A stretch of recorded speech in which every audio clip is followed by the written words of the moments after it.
Welcome to బీజేటీవీ. ముందుగా headlines చూద్దాం. ప్రారంభమైన 18వ లోక్సభ తొలి సమావేశాలు సభ్యులతో ప్రమాణ స్వీకారం చేయిస్తున్న ప్రొటెం స్పీకర్ భర్తృహరి మహతాబ్. తొలుత ప్రధాని మోదీ ఎంపీగా ప్రమాణం. తెలుగులో ప్రమాణం చేసిన కిషన్ రెడ్డి, రామ్మోహన్ నాయుడు.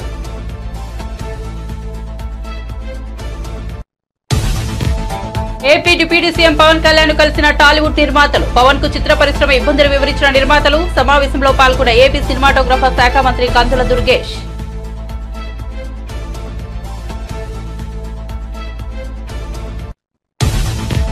విద్యాశాఖ మంత్రిగా మెగా డిఎస్సీ ఫైలుపై సంతకం చేసిన లోకేష్. 16,000 పోస్టుల భర్తీకి సీఎం చంద్రబాబు ఆమోదం. ఆర్భాటాలు వద్దంటూ తన కుర్చీకి చుట్టిన టవల్ తీసేసిన మంత్రి.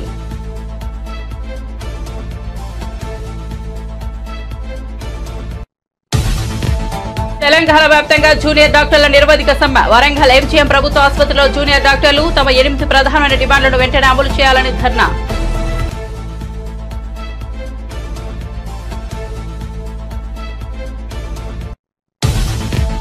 సీఎం చంద్రబాబు అధ్యక్షతన కేబినెట్ సమావేశం. కేబినెట్ భేటీ వివరాలను మీడియాకు తెలిపిన మంత్రి పార్థసారథి. ఎన్నికల హామీలను నిలుపుకుంటున్నామని వెల్లడి.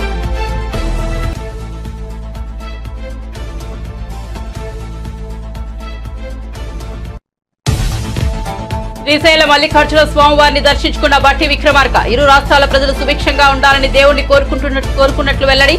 తెలంగాణలో విద్యుత్ ఉత్పత్తికి కొరత లేకుండా చర్యలు తీసుకుంటున్నట్లు వెల్లడి.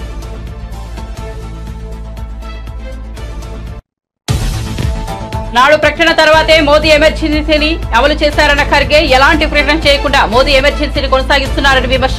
ఇలాంటి మాటలతో ఎంతకాలం మభ్యపెడతారంటూ ఆగ్రహం.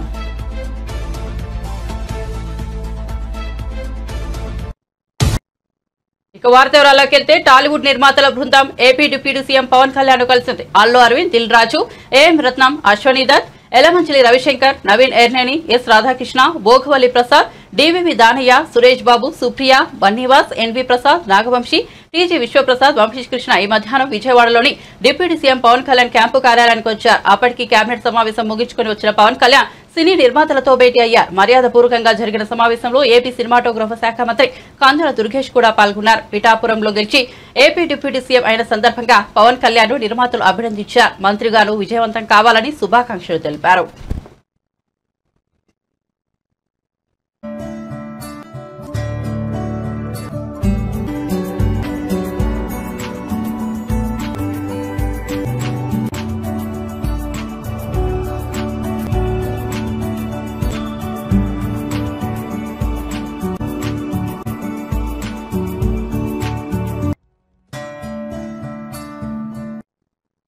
ఏపీ సీఎం చంద్రబాబు అపాయింట్మెంట్ ఇప్పించాలని డిప్యూటీ సీఎం పవన్ ని కోరినట్టు ప్రముఖ నిర్మాత అల్లు అరవింద్ చెప్పారు. ఏపీ డిప్యూటీ సీఎం జనసేన అధినేత పవన్ కళ్యాణ్ తో తెలుగు సినీ నిర్మాతలు భేటీ అయ్యారు. ఈ సందర్భంగా అరవింద్ మీడియాతో మాట్లాడారు. డిప్యూటీ సీఎం పవన్ ను సినీ పరిశ్రమ తరపున అభినందించినట్టు చెప్పారు. సినీ రంగంలోని అన్ని అసోసియేషన్లు కలిసి వచ్చి సీఎం చంద్రబాబును అభినందిస్తామని చెప్పినట్టు వివరించారు. త్వరలోనే అపాయింట్మెంట్ ఇప్పిస్తామని పవన్ చెప్పారని పేర్కొన్నారు.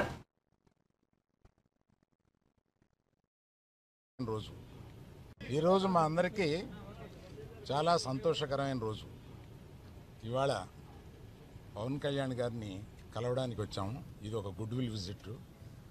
ఈ విజిట్లో ఏంటంటే మేము కులాసాగా మాట్లాడుకోవడం కాకుండా మేము ప్రత్యేకంగా వచ్చింది chief minister, honourable chief minister గారి అపాయింట్మెంటు ఇస్తే మా ఇండస్ట్రీ మొత్తం తరలి వచ్చి, అంటే మా ఛాంబరు ఇతర అన్ని అసోసియేషన్స్ కలిపి ఒకసారి వచ్చి చీఫ్ మినిస్టర్ గారిని, ఉప ముఖ్యమంత్రి పవన్ కళ్యాణ్ గారిని, వీరందరినీ అభినందించడానికి ఒకరోజు మాకు అపాయింట్మెంట్ ఇప్పించండి అని అడగడానికి వచ్చాం. వారు తప్పకుండా త్వరలో అది చేస్తామన్నారు. ఆ పని మీద వచ్చాం. చాలా మనస్ఫూర్తిగా కాసేపు మాట్లాడి చాలా ఆనందపడ్డాం. త్వరలో మళ్ళీ total representation of the film industry తోటి ఇక్కడికి వచ్చి వారిని అభినందించడానికి మళ్ళీ వస్తాం. Thank you very much. మీరనే టికెట్ అనేది చాలా చిన్న విషయం అండి, దాని గురించి రాలేదు. చాలా ఇండస్ట్రీలో విషయాలు కొన్ని మాట్లాడుకున్నాం, కానీ రిప్రజెంటేషన్ వస్తుంది కదా, అప్పుడు అన్ని సమగ్రంగా మాట్లాడతాం. ఆంధ్రప్రదేశ్ ఐటీ, విద్య, ఆర్టీసీ శాఖల మంత్రిగా బాధ్యతలు స్వీకరించిన నారా లోకేష్ తొలి సంతకం మెగా డిఎస్సీ ఫైలుపై చేశారు. సచివాలయంలోని 4వ బ్లాక్ లో రూమ్ నెంబర్ 208లో లోకేష్ ఛాంబర్ ఏర్పాటు చేశారు. తన ఛాంబర్ లో ఎలాంటి ఆర్భాటాలు వద్దట్టు మంత్రి లోకేష్ తన కూర్చీకి చుట్టిన టవల్ను తీసేశారు. ప్రత్యేక పూజలు చేసి బాధ్యతలు చేపట్టాక మెగా డిఎస్సీకి ఆమోదం తెలుపుతూ సంబంధిత ఫైల్పై సంతకం చేశారు. మెగా డిఎస్సీ కింద 16,347 పోస్టుల భర్తీకి ఆమోదం తెలుపుతూ సీఎం చంద్రబాబు సంతకం చేసిన విషయం తెలిసిందే. విద్యాశాఖ మంత్రిగా లోకేష్ కూడా అదే ఫైల్పై తొలి సంతకం చేశారు. అంతకుముందు సచివాలయంలో మంత్రి లోకేష్ కు అధికారులు ఘనస్వాగతం పలికారు. బాధ్యతలు స్వీకరించిన మంత్రి లోకేష్ కు సహచర మంత్రులు నిమ్మల రామానాయుడు, రాంప్రసాద్ రెడ్డి, సవిత, గుమ్మడి సంధ్యారాణి, కొండపల్లి శ్రీనివాస్, మాజీ ఎంపీ గల్లా జయదేవ్, మాజీ ఎంపీ కనకమెడల, పార్టీ ఎమ్మెల్యేలు తదితరులు అభినందనలు తెలిపారు.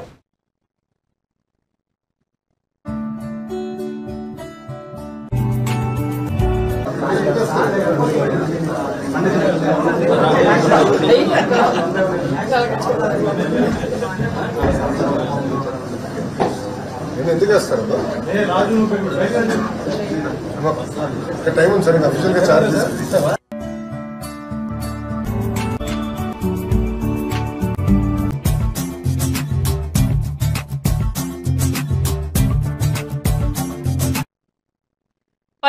లోక్సభ తొలి సమావేశాలు కొనసాగుతున్నాయి. సభ్యులతో ప్రొటెం స్పీకర్ భర్తృహరి మహతా ప్రమాణ స్వీకారం చేస్తున్నారు. తొలుత ప్రధాని మోదీ వారణాసి ఎంపీగా ప్రమాణం చేశారు. అనంతరం కేంద్ర మంత్రులు, ఇతర సభ్యులు ప్రమాణం చేస్తున్నారు. ఈ క్రమంలో కేంద్ర మంత్రులు కిషన్ రెడ్డి, రామ్మోహన్ నాయుడు తెలుగులో ప్రమాణ స్వీకారం చేశారు. తొలి రోజు 280 మంది ఎంపీలు ప్రమాణం చేయనున్నారు. మిగిలిన వారు మంగళవారం ప్రమాణ స్వీకారం చేస్తారు.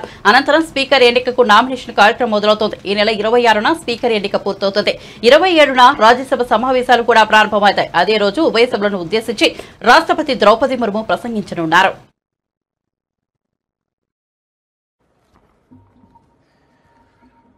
గంగాపురం కిషన్ రెడ్డి అను నేను లోక్సభ సభ్యునిగా ఎన్నుకోబడినందున చట్టరీత్యా నెలకొల్పబడిన భారత సంవిధానం పట్ల యథార్థమైనటువంటి భక్తి విశ్వాసములు కలిగి ఉంటానని, భారతదేశపు సర్వసత్తాక అధికారంను, అఖండతను సమర్థిస్తానని, నేను స్వీకరించబో కర్తవ్యంను శ్రద్ధాశక్తులతో నిర్వహిస్తానని దైవసాక్షిగా ప్రమాణం చేస్తున్నాను.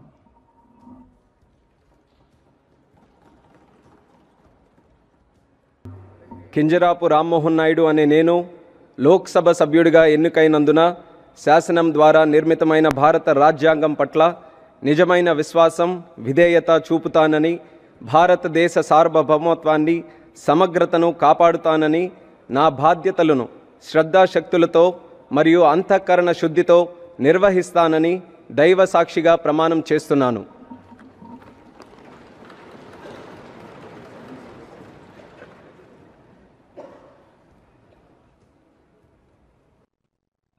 రెండు తెలుగు రాష్ట్రాల ప్రజలు సుఖ సంతోషాలతో ఉండాలని తాను స్వామివారిని మొక్కుకున్నానని తెలంగాణ ఉప ముఖ్యమంత్రి మల్లుబట్టి విక్రమార్క అన్నారు. సోమవారం ఆయన కుటుంబ సభ్యులు మంత్రి జూపల్లి కృష్ణారావు, ఎమ్మెల్యేలు వంశీకృష్ణ, రాజేష్, మెఘారెడ్డి, కసిరెడ్డి నారాయణ రెడ్డి, ఎన్ఎం శ్రీనివాసరెడ్డిలతో కలిసి శ్రీశైల మల్లికార్జున స్వామివారిని దర్శించుకున్నారు. అనంతరం మీడియాతో మాట్లాడుతూ ఇరు రాష్ట్రాల ప్రజలు సుభిక్షంగా ఉండాలని కోరుకుంటున్నట్లు చెప్పారు. రుతుపవనాలు బలంగా వీచాలని, పంటలు బాగా పండాలని, వర్షాలు పడాలని కోరుకున్నట్లు చెప్పారు. తెలుగు వారందరి జీవితాల్లో వెలుగులు నిండాలని తెలంగాణ ప్రభుత్వం తరపున దేవుడిని కోరుకున్నానన్నారు. ప్రపంచంలో తెలుగు వారు ఎక్కడ ఉన్నా వారి జీవితాల్లో వెలుగులు నింపాలని, మంచి పేరు తీసుకురావాలని, మల్లికార్జున బ్రహ్మరామిక అమ్మవారి ఆశీస్సులు మెండుగా ఉండాలని కోరుకున్నానన్నారు. శ్రీశైల మల్లికార్జున స్వామి వారి దర్శనం చేసుకొని వారితో పాటు అమ్మవారి దర్శనం కూడా చేసుకొని వారి ఆశీస్సులు కావాలని మెండుగా ప్రార్థించడం జరిగింది. నాతో పాటు గౌరవ మంత్రివర్యులు జూపల్లి కృష్ణారావు గారు, అట్లాగే శాసనసభ్యులు డాక్టర్ వంశీకృష్ణ గారు, అట్లాగే శాసనసభ్యులు డాక్టర్ రాజేష్ గారు, అట్లాగే శాసనసభ్యులు మెగారెడ్డి గారు, అట్లాగే శాసనసభ్యులు కసిరెడ్డి నారాయణ రెడ్డి గారు, అట్లాగే ఎన్ఎం శ్రీనివాసరెడ్డి గారు, ఇంకా ఇతర పెద్దలందరితో కలిసి స్వామివారి ఆశీస్సులు తీసుకొని ఇరు రాష్ట్ర ప్రజలందరూ కూడా సుభిక్షంగా ఉండాలని, ఋతుపవనాలు బాగా రావాలని, పంటలు బాగా పండాలని, ఎటువంటి కరువు కాటకాలు లేకుండా అందరి జీవితాల్లో వెలుగు నిండాలని చెప్పి వారిని తెలంగాణ రాష్ట్ర ప్రభుత్వం తరఫున వేడుకోవటం జరిగింది. తప్పనిసరిగా రెండు రాష్ట్రాలు కూడా తెలుగు వాళ్ళు ప్రపంచంలో ఎక్కడున్నా కానీ మంచి పేరు తీసుకొచ్చి మంచి ఉన్నత స్థానాలకు ఎదిగి ఈ ప్రాంత ప్రజల అభివృద్ధి కోసం అందరూ పనిచేసేటట్టుగా బాగా ముందుకు వెళ్ళడం కోసం కావాల్సిన ఆశీస్సులు రెండుగా ఇవ్వవలసిందిగా వారిని కోరటం.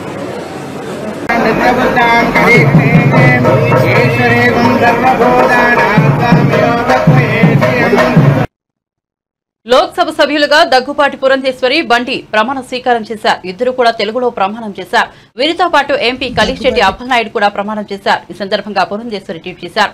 18వ లోక్సభకు పార్లమెంట్ సభ్యురాలుగా ప్రమాణ స్వీకారం చేశారు.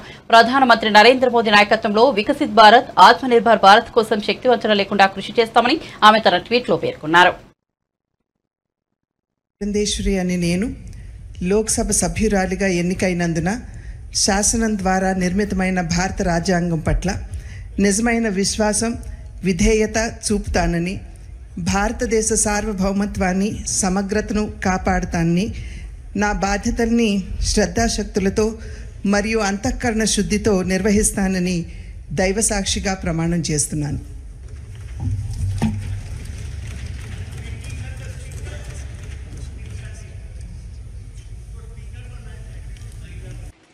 श्री बंडी संजय कुमार,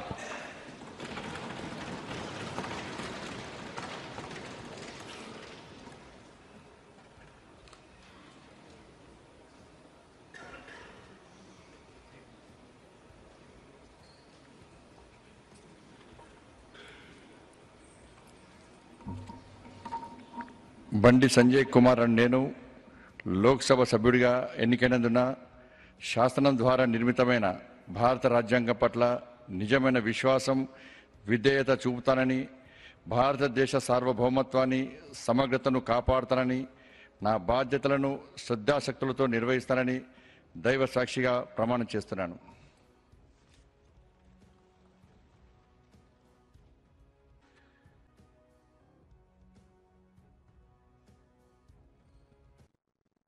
ఎంజీఎంలోని గాంధీ విగ్రహం వద్ద గ్రీన్ ఛానల్లో భాగంగా జూనియర్ డాక్టర్లకు అందించే ప్రతి నెల వేతనం, ఏ నెలా వేతనం ఆ నెల అందే విధంగా ప్రభుత్వం వెంటనే అమలు చేయాలని అన్నారు. ప్రధానమైన 8 డిమాండ్లను రోడ్లు, విశ్వవిద్యాలయంలో పాటు మౌలిక సదుపాయాలు ప్రభుత్వం వెంటనే స్పందించకపోతే అత్యవసర సేవలు కూడా నిలిపివేస్తామని డిమాండ్ చేశారు.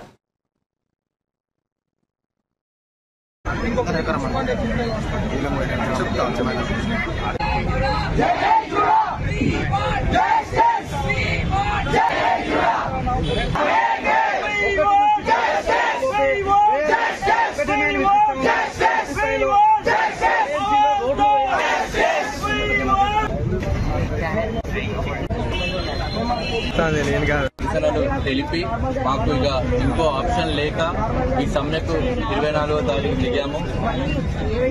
ఈ రోజు మన finance minister and health minister ఒకటి రిలీజ్ చేశారు, బడ్జెట్ హెల్త్ డిపార్ట్మెంట్ కి ఇచ్చామంటూ. అందులో అది జిమ్మికు మాత్రమే. అసలు మాకు కావాల్సింది ప్రాపర్ జీవో. అంటే ఇప్పుడు ప్రతి నెల మేము స్టైఫండ్ వచ్చేటప్పుడు మా కాలేజ్లో మేమే ఫాలో అప్ చేసుకోవాలి, డిఎంఈ ఆఫీస్లో మేమే ఫాలో అప్ చేసుకోవాలి, ఆఖరికి ఫైనాన్స్ డిపార్ట్మెంట్ సెక్రటరియట్కి వెళ్ళి కూడా మేమే క్లియర్ చేయించుకోవాలి. ఇది ఇలా అయితేనే మాకు 2 కానీ 3 నెలలకు స్టైఫండ్ వస్తుంది. సేమ్ ప్రాసెస్ బడ్జెట్ తీసుకొచ్చి యాడ్ చేశారు, కానీ ప్రాసెస్ మాత్రం మారలేదు. ఆ బడ్జెట్ ఉన్నా కూడా మళ్ళీ సేమ్ ప్రాసెస్ మళ్ళీ 2-3 నెలలు అయితే గవర్నమెంట్ అప్రూవల్ కోసం మళ్ళీ మేము వెళ్లాల్సిందే. ఇది కరెక్ట్ అయింది కాదు. నెక్స్ట్ బడ్జెట్ అంటూ అన్ని కాలేజీలకు సంబంధించి రిలీజ్ చేశారు, పారామెడికల్, నర్సింగ్ అండ్ మెడికల్ అని. మాకు మెయిన్ కావాల్సింది మా ఉస్మానియా బిల్డింగ్. ఆ బిల్డింగ్ లో ఎప్పుడు కూలిపోతుందో తెలియదు. ఇది మెయిన్ గా ప్రజల కోసమే. అక్కడ ఉండే ఇన్ఫెక్షన్ రేటు మన ఉండే అన్ని హాస్పిటల్ కన్నా ఎక్కువ ఉంది. ఇప్పుడు ఒకసారి వర్షాలు స్టార్ట్ అయితే అక్కడ ఇన్ఫెక్షన్ రేటు మనం తట్టుకోలేము. ఇక పనిచేస్తున్న డాక్టర్లకు కూడా ఇన్ఫెక్షన్స్ వస్తాయి. నెక్స్ట్ మన కేఎంసీ రోడ్స్కి వెళ్తే ఆల్రెడీ 2 days బ్యాక్ కూడా యాక్సిడెంట్ జరిగింది. దీనికి సరైన జీవో ఆర్ఎండ్బి నుంచి కానీ ఎక్కడి నుంచి ఫండ్స్ రిలీజ్ అవుతున్నాయి, అవి రోడ్ ఎప్పటి నుంచి స్టార్ట్ చేస్తారో అవి వచ్చే వరకు మా సమ్మె మేము విరమించాం. ఇలానే మేము మొత్తం ఈ రోజు వరకు ఓపీసీ బైకౌట్ చేస్తాం. మేము మళ్ళీ ఛాన్స్ ఇస్తున్నాం గవర్నమెంట్కి. మమ్మల్ని తొందరగా మా సమస్యలు పరిష్కరించి మమ్మల్ని డ్యూటీస్ చేసుకొని ఇవ్వాలి. లేకపోతే నెక్స్ట్ ఎమర్జెన్సీస్ కూడా అవ్వాల్సిన సిచ్యువేషన్ అయితే మాకు తీసుకురావద్దని గవర్నమెంట్ని కోరుకుంటున్నాం. ఈ మా ఏదైతే 8 డిమాండ్లు ఉన్నాయో అందులో 8లో 2 డిమాండ్లు మాత్రమే మా జీతాల గురించి ఉన్నాయి. మిగతా 6 డిమాండ్లు అన్ని పబ్లిక్ గురించి. ఇప్పుడు కొత్తగా స్టార్ట్ చేసిన మెడికల్ కాలేజ్లో మినిమం ఇన్ఫ్రాస్ట్రక్చర్ లేదు. అందులో చదివిన వైద్య విద్యార్థి ఎలా మంచి వైద్యుడు, మినిమం రియేజెంట్స్ లేవు ప్రాక్టికల్ చేద్దామని. ఆ ప్రాక్టికల్ చేయకుండా బయటకు వచ్చిన వైద్య విద్యార్థి మంచి డాక్టర్ ఎలా అవుతుంది? అది సొసైటీకి హార్మ్ఫుల్. మేము prevention is better than cure అంటున్నాం. ఫస్ట్ అవి ప్రివెంట్ చేయండి. ఇప్పుడు వాళ్ళు 2-3 బ్యాచ్ల తర్వాత చేసినా ఏం ఉపయోగం ఉండదు. ముందు స్టార్టింగ్ నుంచే ప్రివెన్షన్ లో చేయండి. నీట్ పేపర్ లీక్ పై సుప్రీంకోర్టు జడ్జితో విచారణ జరిపించాలని బీఆర్ఎస్ నేత బోయిన్పల్లి వినోద్ కుమార్ మోదీ ప్రభుత్వాన్ని డిమాండ్ చేశారు. సోమవారం హైదరాబాద్ లో ఆయన మాట్లాడుతూ ఎన్డీఏ పాలిత రాష్ట్రాల్లోని నీట్ పేపర్ లీక్ అయిందని విమర్శించారు. ఈ పేపర్ లీక్ వ్యవహారంలో కోట్లాది రూపాయల చేతులు మారినా ఈడీ దర్యాప్తునకు ఎందుకు ఆదేశించలేదని ఆయన మోదీ ప్రభుత్వాన్ని ప్రశ్నించారు. నీట్ పేపర్ లీక్ కారణంగా పీజీ ఎంట్రన్స్ పరీక్షను కేంద్రం రద్దు చేసిందని, అందువల్ల విద్యార్థులు తీవ్ర ఇబ్బంది పడ్డారని ఆయన ఆవేదన వ్యక్తం చేశారు.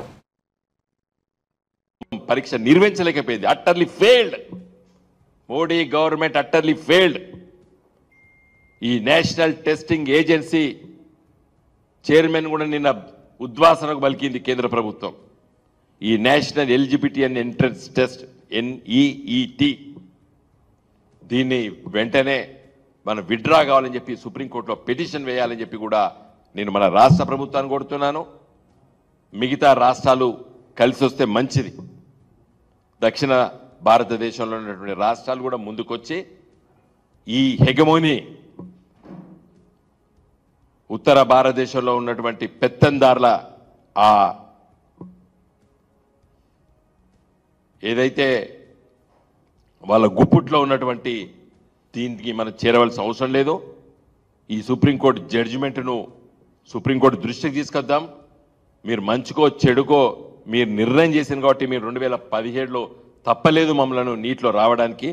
కానీ అలా మీరు పునర్విచారించాలి. మేము విత్డ్రా కావాలి. పరీక్షలు కండక్ట్ చేస్తలేరు. ఎంసెట్ పరీక్ష అండి ఒక 60 ఏండ్లు మన తెలుగు రాష్ట్రం ఆంధ్రప్రదేశ్లో బ్రహ్మాండంగా నడుపుకున్నాం. ఎప్పుడు కూడా లీక్ కాలేదు ఎంసెట్ ఎంట్రన్స్ పేపర్.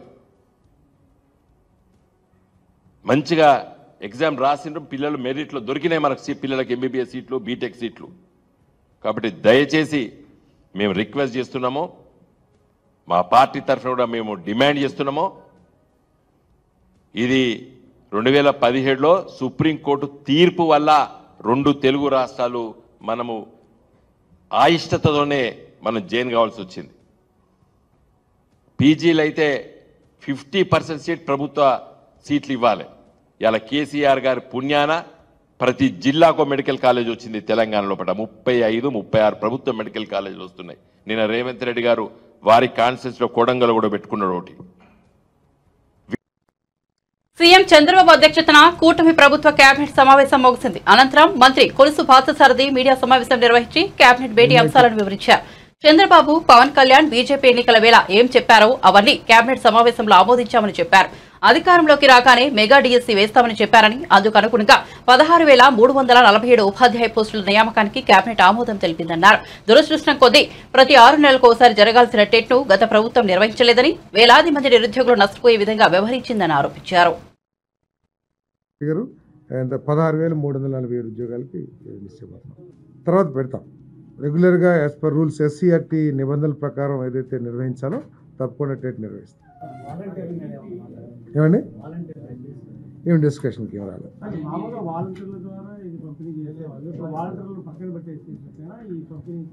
వాళ్ళు కూడా వీళ్ళతో పనిచేస్తారేమో. ఇది సచివాలయం స్టాఫ్తోనే పెన్షన్లు డిస్ట్రిబ్యూట్ చేయబోతాయి. డోర్ టు డోర్ ప్రతి ఇంటికి కూడా సచివాలయ ఉద్యోగస్తుల ద్వారా పెన్షన్ డిస్ట్రిబ్యూట్ చేస్తారు. అన్నింటినీ అంటే రాష్ట్రంలో విద్యా ప్రమాణాలను పెంచడం కోసం అవకాశం ఉన్న ప్రతి విషయాన్ని కూడా లోతుగా పరిశీలించి తగు చర్యలు తీసుకోమన్నారు. దాంట్లో భాగంగానే ఈరోజు టీచర్స్ ఉండాలి, అసలు విద్యా బోధన చేసేవాళ్ళు లేకపోతే విద్య ఎట్లా అందుతుంది అనే ఉద్దేశంతో ఖాళీలున్న ప్రతి 16,347 పోస్టులు భర్తీ చేయడమే కాకుండా ప్రతి సంవత్సరం కూడా రెగ్యులర్గా డిఎస్సి పెట్టి వచ్చిన ఖాళీలన్నీ కూడా భర్తీ చేయాలని కూడా నిర్ణయం తీసుకున్నాం. ఏం లేదు, నేను చెప్పినవి క్యాబినెట్లో డిస్కషన్. ఏదండి వాళ్ళు చేసింది అయిపోయింది కదా, వాళ్ళు చేశారు కదా. ఇప్పుడు మౌలిక సౌకర్యాలు ఏర్పాటు చేస్తానికి కూడా ప్రాధాన్యత ఇస్తాం, దాంట్లో ఎటువంటి డౌట్ లేదు. కానీ చదువుకు ముఖ్యం, విద్యాబోధన చేసేవాళ్ళు కావాలి కదా. విద్యాబోధనను వదిలేసేసి బిల్డింగ్ కట్టాము లేకపోతే రంగులేసాము అంటే విద్య అభివృద్ధి చెందదు కదా.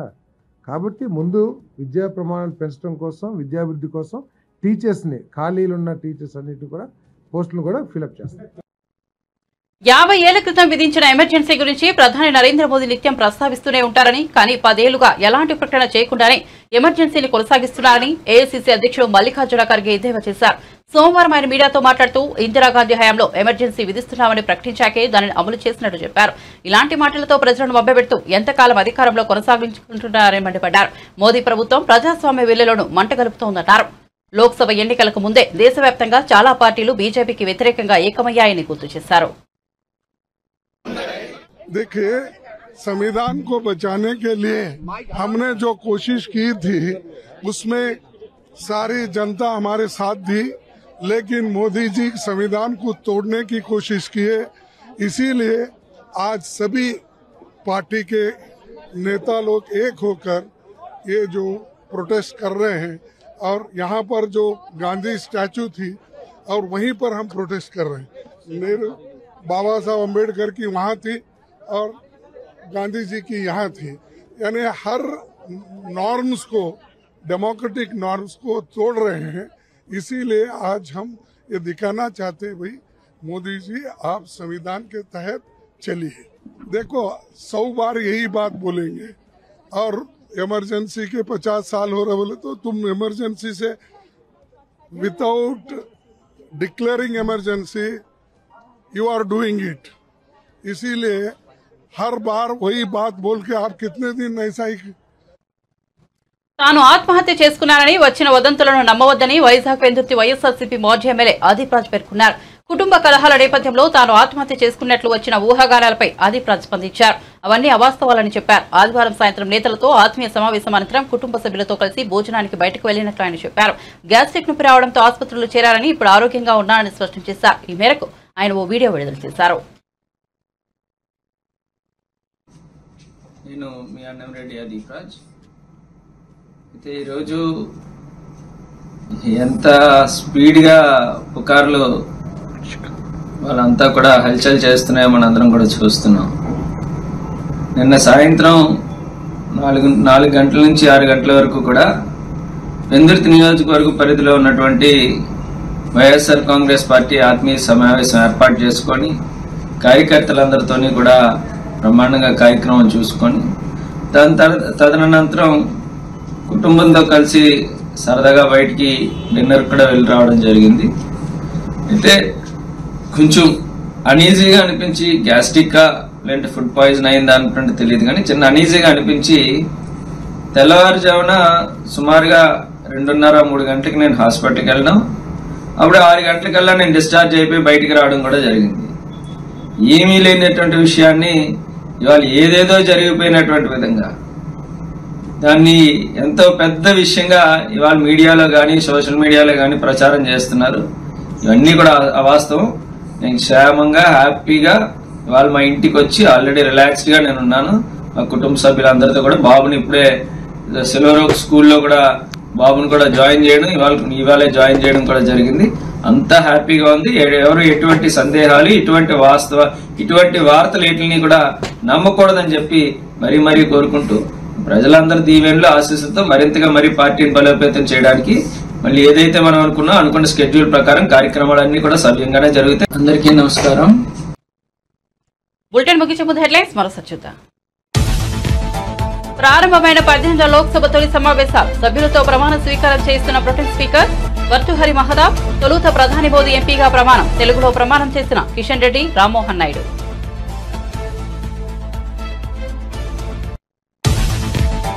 AP deputy CM Pawan Kalyan ను కలిసిన టాలీవుడ్ నిర్మాతలు. పవన్ కు చిత్ర పరిశ్రమ ఇబ్బందులు వివరించిన నిర్మాతలు. సమావేశంలో పాల్గొన్న ఏపీ సినిమాటోగ్రఫీ శాఖ మంత్రి కందుల దుర్గేష్.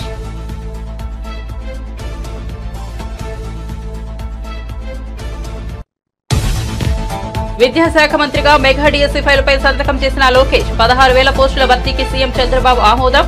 ఆర్భాటాలు వద్దంటూ తన కుర్చీకి చుట్టిన టవల్ను తీసేసిన మంత్రి.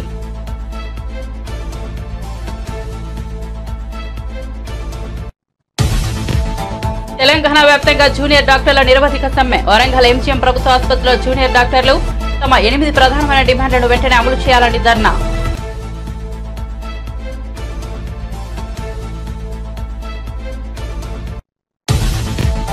సీఎం చంద్రబాబు అధ్యక్షతన కేబినెట్ సమావేశం. కేబినెట్ భేటీ వివరాలను మీడియాకు తెలిపిన మంత్రి పార్థసారథి. ఎన్నికల హామీలను నిలుపుకుంటున్నామని వెల్లడి.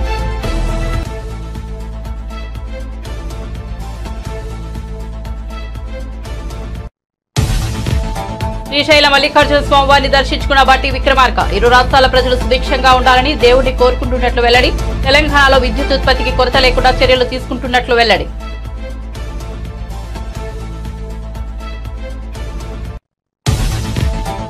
నాడు ప్రకటన తర్వాతే మోదీ ఎమర్జెన్సీని అమలు చేశారట ఖర్గే. ఎలాంటి ప్రకటన చేయకుండా మోదీ ఎమర్జెన్సీని కొనసాగిస్తున్నారని విమర్శ. ఇలాంటి మాటలతో ఎంతకాలం మభ్యపెడతారంటూ ఆగ్రహం.